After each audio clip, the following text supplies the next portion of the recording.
This is LEGO set 76408, 12 Grimmauld Place. It's from the Harry Potter series, obviously.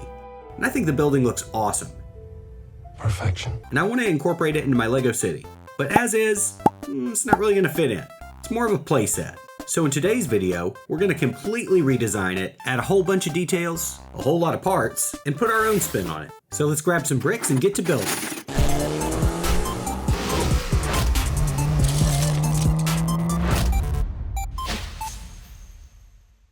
Alright, so quick question. What do StarCraft and LEGO have in common, aside from Zerg? Prepare to die.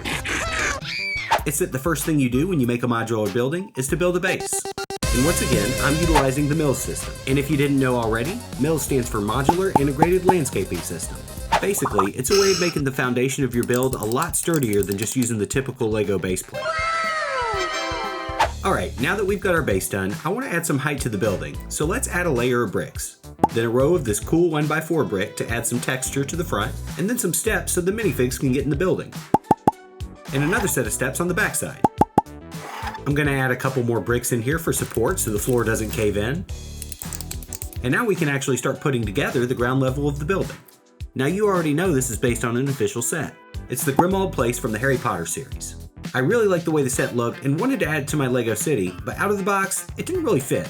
It's more of a play set, and I wanted to turn it into a modular building. In order to do that, I had to close off the back, which is open on the official set.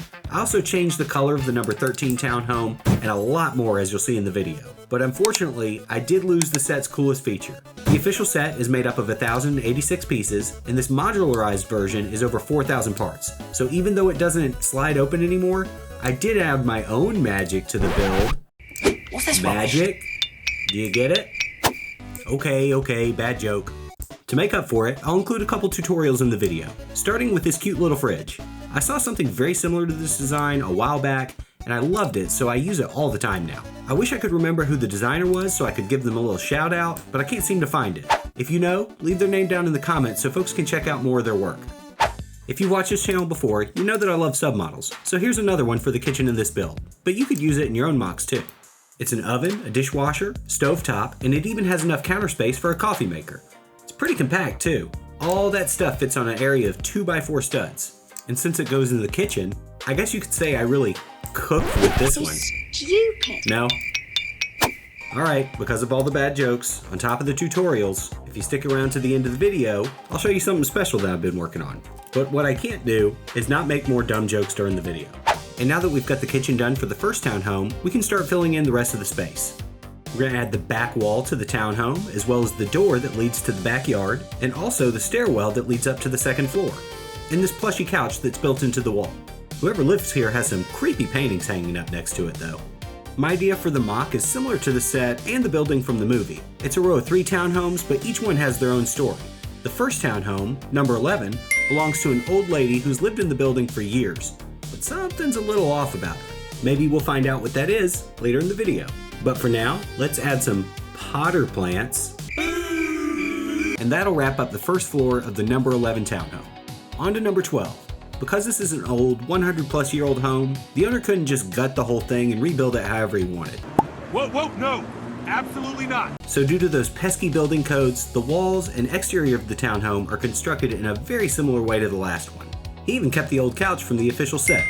And I tried to utilize as many pieces as I could from the original, especially the prints and stickers. I'm not sure of an exact number, but maybe around 500 parts from it made its way into the MOC.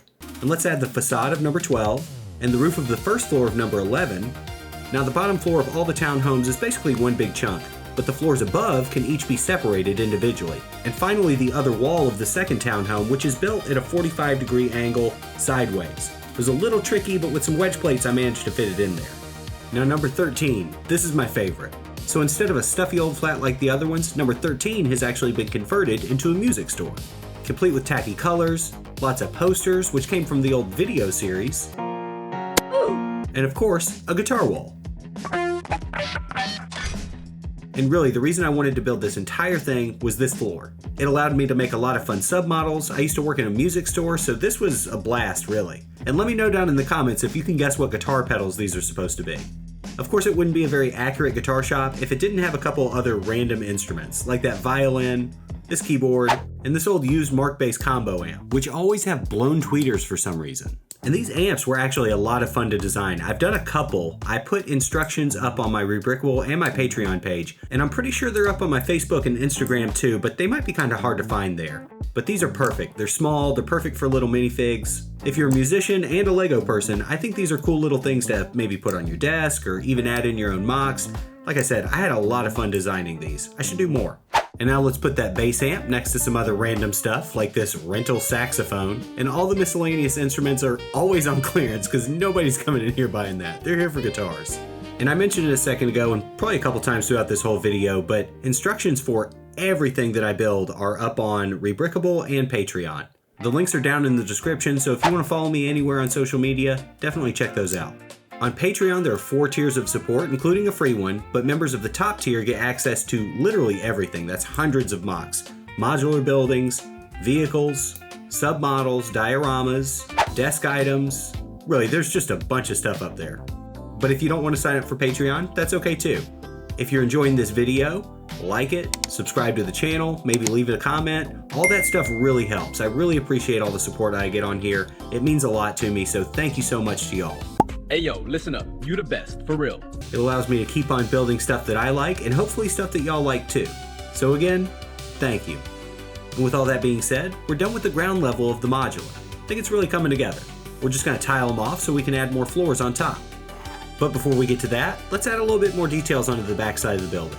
Trash can, some flowers, this broken fence, which was a really simple build, just plates, tiles, and some 1x1 round studs, but I think it looks pretty good.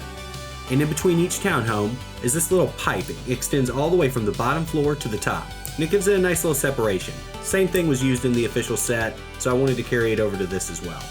Here's a quick look at what we've done so far, and I think it's really coming together. The Lego designers did a great job when they were making this set. It gave me a really good foundation to work from. But now we can move on to the second floor of the number 11 townhome. And we're going to fill it with an old school 3-piece wooden furniture set. First off, we got this dresser. It's a simple build. Plates, modified bricks, some jumpers. Pretty straightforward, but I think it represents what it's supposed to pretty well. Like I said, the person that lives in this townhome is an older woman. She's been here for a long time. All the furniture in her townhouse is old school wooden furniture. No IKEA, nothing like that. All hand built. Almost as if it was built ages ago. And we got the nightstand done, so the only thing we have left is the bed. And even though these are all pretty basic, I like the way they turned out. I hate to sound like my dad, but they just don't build them like they used to. With like real furniture, that old wood stuff back in my day holds together way better than a lot of the newer things. It's kind of funny I'm building a music shop, because the first thing I think I really noticed that on was guitars.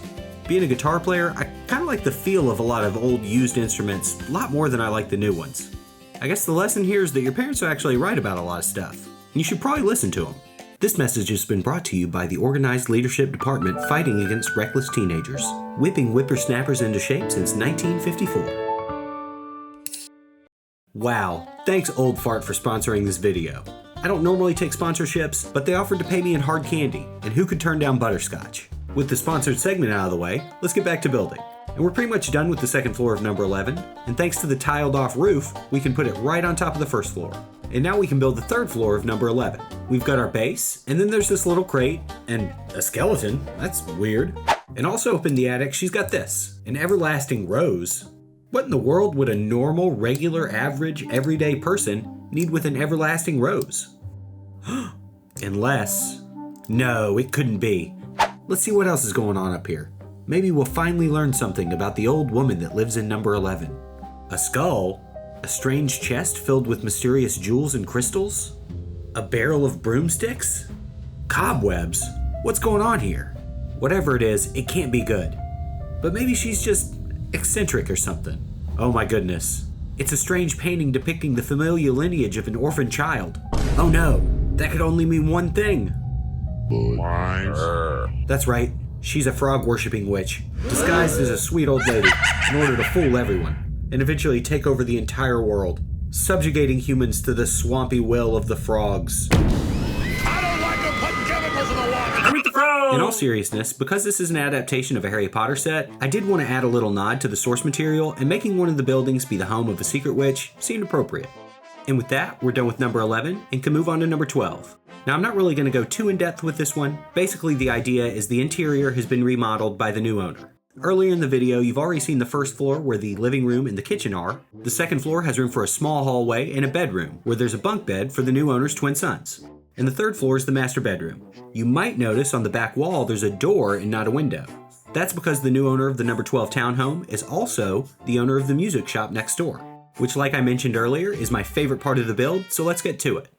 The ground level of the guitar shop is the showroom where folks can come in and buy instruments, and the second floor is a small practice room for local bands to come jam.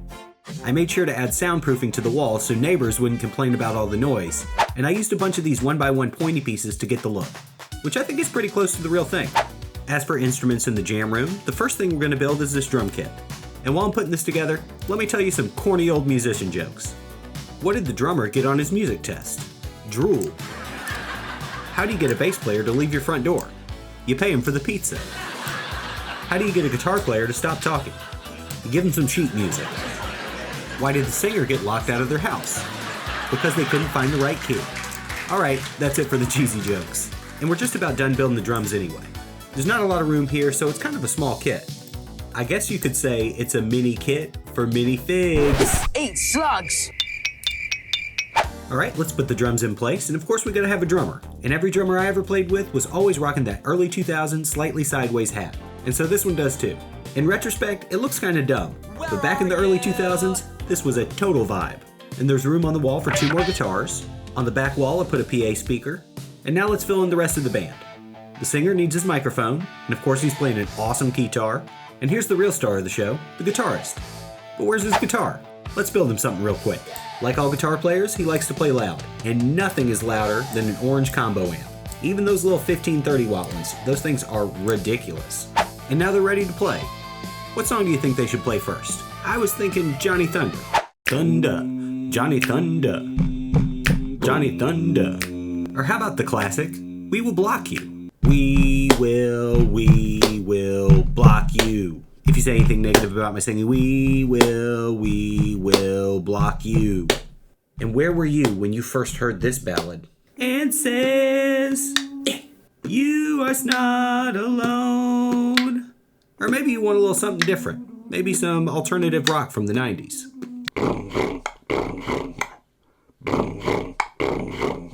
My name is Stud. Alright guys, I'm sorry for that. That was probably the worst thing I've ever made for this channel, but it was a lot of fun. If you can think of any more good puns for song names, leave them down in the comments. I'd love to see what y'all come up with. But now we're done with the jam room. We can put it in place and move up to the top floor of the music store.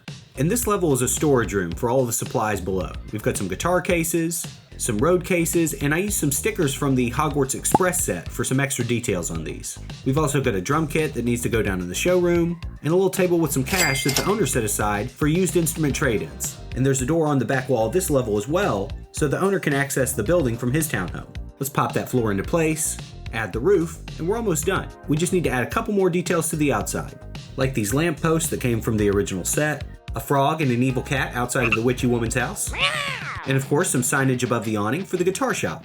We've got some old school records up here, but something's missing. How about we custom build a big old guitar for the front of the store? That way everybody who sees the sign knows exactly what they sell there. And I had a tough time deciding what guitar I wanted to build here. Initially I wanted to do a Les Paul since that's my favorite style of guitar, but I settled on a Stratocaster since that is easily the most recognizable. And I made it red so it stands out real well against the rest of the building. What do you think? Is there a different guitar that I should have built? Let me know down in the comments. And let's add our sign. We're almost done. Just one more thing. Let's add the balcony that connects the top levels of the number 12 townhome and the guitar shop, so the owner has access to his store from the townhome. And we're all done with Grimauld's guitar shop. But wait, let me get this out of the way. I told you if you stuck around to the end of the video, I'd show you something cool that I've been working on. And here it is. Now there's still a couple pieces that I need to get in the right color, like these green tiles on the front, and this red piece in the back. Can you tell what it is? Now as you all know, I don't usually build an 8 wide these days, I usually do 6 wide. But since this was special, I wanted to make the doors open on it. I did that using the skeleton arm piece. Here's what it looks like on the inside. I wanted to add as many details as I could, and I think it turned out pretty well. But I want to know what you think. Now Matt's Brick Box has already designed the decals, I'm just waiting for him to come in. As soon as they do, I'm going to take some pictures and put the instructions up for everybody. This is one of my biggest modulars and I really like it, but I want to know what you think. Let me know down in the comments and let me know if there's any ideas you have for buildings or videos I should do in the future. Don't forget, instructions for this and everything else you see on this channel can be found on my Rebrickable or Patreon pages. And thank you so much for watching the video. And a huge thank you and shout out to my Patreon supporters, especially Stan, Zach, Jim, Derek, Darius, Ruby's Music, Articular Pack 6, and Joshua. Again, thank you so much for watching, and I'll see you on the next one.